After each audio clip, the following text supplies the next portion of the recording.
बड़ी खबर आ रही है बांग्लादेश से। बांग्लादेश की राजधानी ढाका के होली आर्टिजन रेस्टोरेंट से कुछ बंधकों को छुड़ा लिया गया है। आपको बता दें कि ढाका के रेस्टोरेंट में कुल 40 लोग बंधक बने हुए हैं, जिनमें से 5 से 7 लोग आतंकियों के कब्जे से छुड़ाए गए हैं। तो 40 में से 5 से 7 बंधकों को छुड़ा लिया गया है। बंधकों को छुड़ाने का ऑपरेशन इस वक्त जारी है। ढाका के रेस्टोरेंट में 40 लोग बंधक हैं। इस्लामिक स्टेट के आतंकियों ने इन्हें बंधक बनाया हुआ है और आतंकियों के कब्जे से छुड़ाए गए 5 से 7 बंधक छुड़ा लिए गए हैं। बंधकों को छुड़ाने का ऑपरेशन इस वक्त जारी है। 40 में से 5 से 7 को छुड़ा लिया गया है। ढाका के रेस्टोरेंट में 40 लोग बंधक हैं और आतंकियों से बातचीत की भी पेशकश की गई, आपको बता दें, लेकिन आतंकियों ने इसका कोई जवाब नहीं दिया, कोई मांग नहीं रखी और इस वक्त बंधकों को छुड़ाने का ऑपरेशन जारी है। और इस ऑपरेशन में 5 से 7 लोगों को छुड़ा लिया गया है आतंकियों के कब्जे से। 40 बंधक आतंकियों के कब्जे में थे। और इस बारे में ज्यादा जानकारी के लिए बात करते हैं वरिष्ठ पत्रकार दिबांग से। दिबांग, आप किस तरह देख रहे हैं इस हमले को बांग्लादेश में? देखिए, हमले को देखने से ज्यादा बड़ी बात यह है कि वहां पर यह बताया जा रहा है कि कई लोगों को बाहर निकाला गया है। ये भी बताया जा रहा है कि उनमें एक विदेशी भी शामिल हैं और बांग्लादेश की जो रैपिड एक्शन बटालियन है उनके जो असिस्टेंट डायरेक्टर हैं उन्होंने एक खबर दी है, मिनाजुर रहमान ने, कि इन लोगों को निकाला गया है और इनको सबसे पहले अस्पताल लेके जाया गया है। और बांग्लादेश के जो आर्मी के चीफ हैं जनरल शफीकुल हक, वो भी वहां पर मौजूद हैं। तो बहुत तेजी से वहां पर कार्रवाई हो रही है। लोगों को चीखने की, दो धमाकों की आवाज है और गोलीबारी की वहां पर आवाज बाहर जो भी रिपोर्टर्स मौजूद थे उनको सुनाई दे। जी, और अपने दर्शकों को बता दें कि जो रेस्टोरेंट जिसमें ये लोग बंधक बनाए गए हैं, इसको इस वक्त करीब 100 कमांडोज ने घेरा हुआ है। तो 100 कमांडोज की घेराबंदी है इस रेस्टोरेंट के आसपास। सुरक्षा बलों का ऑपरेशन जारी है, बंधकों को छुड़ाने का ऑपरेशन जारी है और 5 से 7 बंधक छुड़ा दिए गए हैं।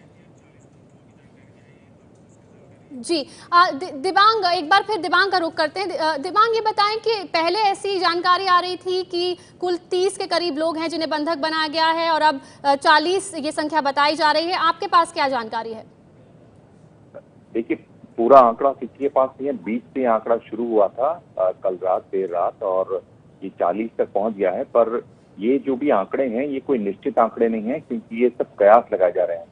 अलग अलग एम्बेसीज ने कहा है कि हमारे कितने लोग वहां पर हैं, वो सब कयास लगा रहे हैं। सही आंकड़ा, ये पूरा ऑपरेशन खत्म हो जाएगा तभी पता चलेगा। मेरे ख्याल से महत्वपूर्ण बात यह है कि इस समय नजर रखी जाए कि किस तरह से ऑपरेशन चल रहा है और किस तरह की खबरें आ रही हैं। एक बात तो यह है कि बहुत तेजी से लोगों को वहां निकाला जा रहा है। इसका मतलब शुरुआती सफलता लोगों को जरूर मिली है। इधर उधर लोग छुपे होंगे, हो सकता है उनको बाहर निकाला गया है।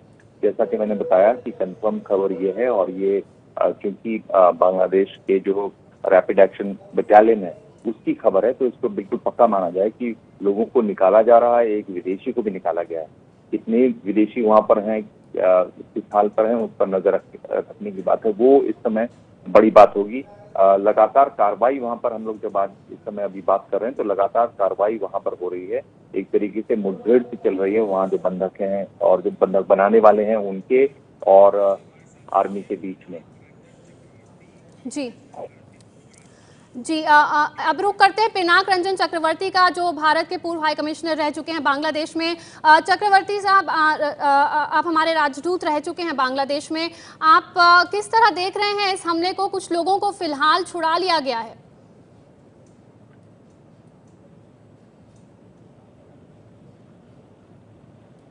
चक्रवर्ती जी, आप हमें सुन पा रहे हैं? हाँ, अभी सुनाई दे रहा है। हाँ, बताइए।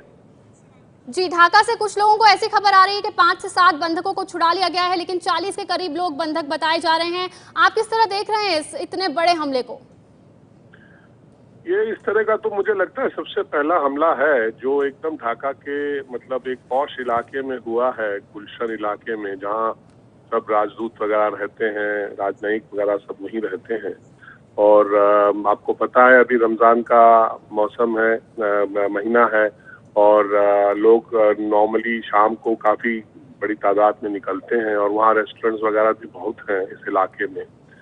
पर ये तो बड़ा ताज्जुब लग रहा है मुझे, क्योंकि इस तरह का मतलब इस तरह का जो इंसिडेंट है ये हम लोगों ने पहले कभी ऐसा नहीं देखा है। छोटा मोटा होता रहता था, पर आपको मालूम है कि ये कुछ हाल में लास्ट 2-3 साल से ये जो आतंकी हैं, ये इन्होंने मतलब काफी लोगों को मतलब सिंगल करके मारा है। क्रिश्चियन है उसमें, हिंदू हैं और कुछ ब्लॉगर्स वगैरह हैं। तो ये इस्लामिक रेडिकलिज्म का ही काम हो सकता है और तो कोई मुझे लगता नहीं है। और पर इसमें कौन एग्जैक्टली है ये तो खैर तभी पता चलेगा जब ये पकड़े जाएंगे।